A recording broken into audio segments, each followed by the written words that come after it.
Hi guys, this is Shrin. Welcome back to my channel, and if you're new and it's your first time, then welcome.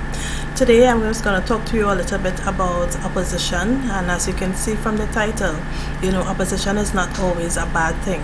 We always seem to be furious or upset when we meet up some type of opposition, not knowing that that could be God working to protect us from what He doesn't want us to go into. So I have a few words written here that I'd like to share with you. So I'm just going to look down. It goes, sometimes we encounter situations or people that oppose us and that try to deter us from the things, people, situations or places. And we may feel defeated, picked on, oppressed, even lost as to why we are getting so much opposition. But unknowingly to us, God could be using that person or persons, things or situations to create opposition in our lives and deter us from making mistakes that we later regret. I learned this when it was too late. Mistakes were made. However, through my mistakes of fighting that opposition, I have learned a valuable lesson that I can now share with you guys. So God uses people to oppose you to keep you from making mistakes you'll regret. So the next time you meet opposition, instead of blindly fighting through it, seek God's counsel and guidance as to what decision you should make. And I would like to also challenge you to think about a situation where you were receiving opposition, but somehow you fought through that opposition and got where you wanted to be or what you wanted. And when you got there or got what you wanted, you realize later on that you made a mistake fighting through that opposition and you should have just let it be. Right? So guys, I have a quick story of my own to share where I believe God was protecting me by opposing me actually being successful in the situation. A lot of you, I don't know if any of you know that for 2 years my sister and I owned a preschool and daycare together, and because of the COVID, we end up closing and stuff.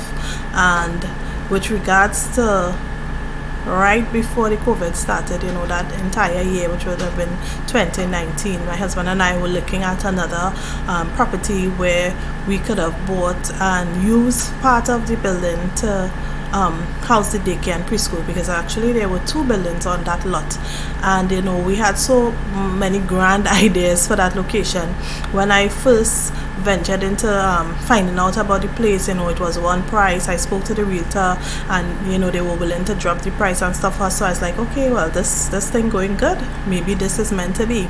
I went through a whole lot. I was working at a bank at the time, so it wasn't so difficult to apply for another mortgage, and we did all the necessary changes and provided the documents and all of that. And the last stage of it, we started getting opposition with regards to the town and country approval.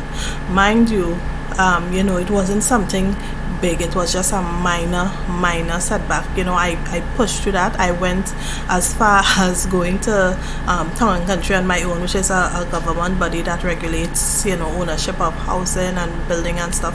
And I went to that place seeking to get a letter stating that this property is for commercial residential use and so forth, even though it wasn't on my name yet. And the people gave it to me, and when the owner found out that I got that information, he was furious. But I was still thinking, favor is on my side. This is meant to be, because this don't usually happen. But I went and I got through, and lo and behold, after waiting for quite a few months, it kept being pushed back. They have to review something else has to get checked out, something else missing, etc. I switched jobs, and that was the last straw, I would say, because at the end of it, we weren't successful in getting the location. But now that I look back on everything that took place, right, the reason why we were trying to get that location was so that the daycare and preschool would be housed in the front property, the front building, and that would be a source of income to pay that mortgage. However, had we gotten through with that and then this whole COVID situation happened, what would have been our situation now? That would have been a very difficult situation to provide and pay 2 mortgages, etc. So I said all of this to say, basically, when you feel as though opposition is just a fight down and somebody trying to keep you back from getting what you deserve and what is yours. Think of it this way. That is just God's way of protecting you from what is to come. So as I said initially, I suggest that if you have any opposition in your life, any situation that you're going through right now, that you take it to Him. He always provides the answers, and with that you will know which decision to make, because I can say safely that I am glad that opposition took place, and we didn't end up in a situation where we had these 2 mortgages to pay and probably would have had to sell one of the properties. So think about it. Really think about it. God's way of protection comes through opposition sometimes. So I thank you guys for listening, for tuning in. If you're new and you feel like subscribing, then I encourage you to go ahead and do so. And I thank you guys for always coming back. I encourage you guys to stay uplifted and upbeat, and any words of encouragement that you guys think I might be able to share with you guys, you can contact me in my email. Thank you again. Bye.